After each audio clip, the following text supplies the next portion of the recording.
Hey there vinyl junkies, welcome along to another video in my series of 1000 greatest vinyl videos drawn from my own personal collection. So if it doesn't appear in this top 1000 greatest vinyl videos, it doesn't mean to say that it's not a good album, it just means I don't have it. But today I thought that we would go back to the 70s. Yeah, that's right. Put on your sideways flares with pockets in the knees, because we're going to start this video off with what is actually our 100th video in this set. So we're actually 10% of the way through there. I mean, we're getting there, we're getting there.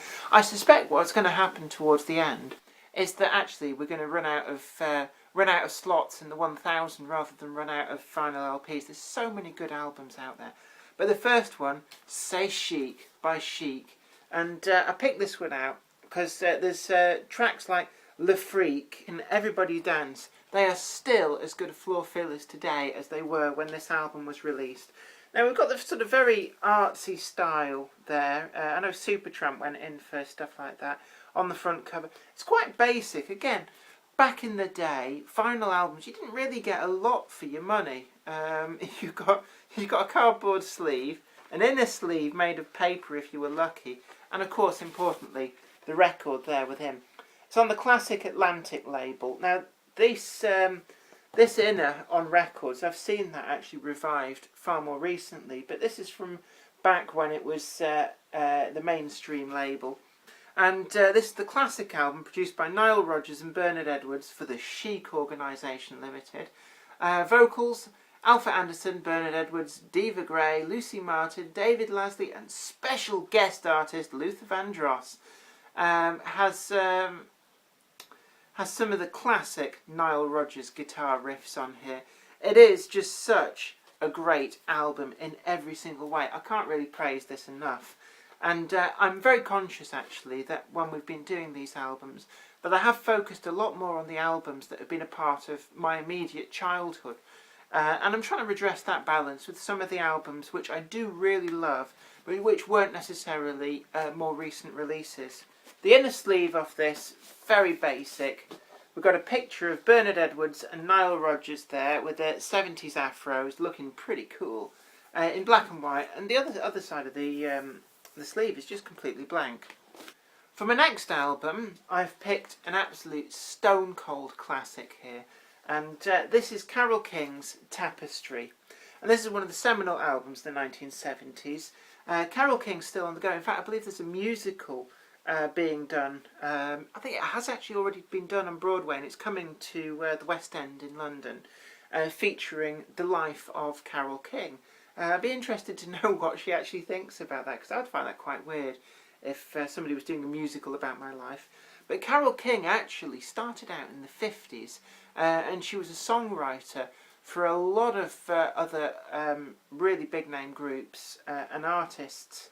But this was really her solo debut, and this was really when she hit the mainstream as an artist in her own right, and it kind of cemented her place in musical history. This album, when you look through the track listing, it's almost like a greatest hits album. It is just absolutely stunning how so many great tracks could end up on one album in a period where a lot of albums had a lot of filler. So we've got I Feel the Earth Move, we've got You've Got a Friend, Will You Love Me Tomorrow, Tapestry, and You Make Me Feel Like a Natural Woman, just to pick 4 out at random on there. And on the back here, we've got the back of the album is really just a complete lyric sheet. So we've got all of the tracks there and a complete listing of the lyrics for those tracks. Front cover picture, Carole King there in, I presume, her apartment. It's actually quite a Spartan apartment. But she's looking quite young still there, and that's something that I think people forget. Carole King started writing songs for people when she was still in her teens, so she was still fairly young by the time the 1970s turned up. And this is 1971, so this is right at the beginning of the 1970s. But it's a great album, and no serious vinyl collection would be complete without a copy of Carole King's Tapestry. This album's actually not from the 70s, this is from the very early 80s. In 1981, Stevie Nicks having a few solo albums outside of her appearances in Fleetwood Mac.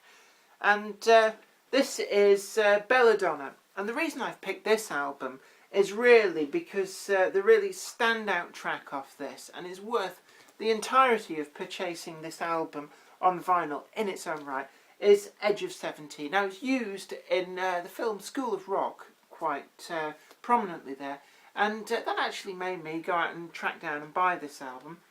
The other tracks on it are good, but they don't actually come close to that Edge of 17. We've got on the back cover here, complete track listing, but we've got Stevie Nicks there looking through a tambourine, holding some roses, and looking like she's been on the sauce. I don't know what the sauce is, I don't know whether she's drunk the sauce or smoked it, but there's certainly the sort of vacant, I've been having a good time look on her face there. I don't know whether that was what she meant when she did the photo session, but that's how it's turned out. The inner sleeve, we've got a picture of her and I think a couple of other people who were performing with her in what looks to be a very sort of sterile hotel room with a strange, I think that's a four-poster bed, but it doesn't look to be the sort of place that I'd find comfortable to stay in. But then we've got the full credits for the tracks. There's no lyrics on here, and it is a single album. We've got on the WEA label there, with the rainbow-coloured disc labels there. Well, I hope you've enjoyed these 3 extra additions to my 1000 Greatest Albums.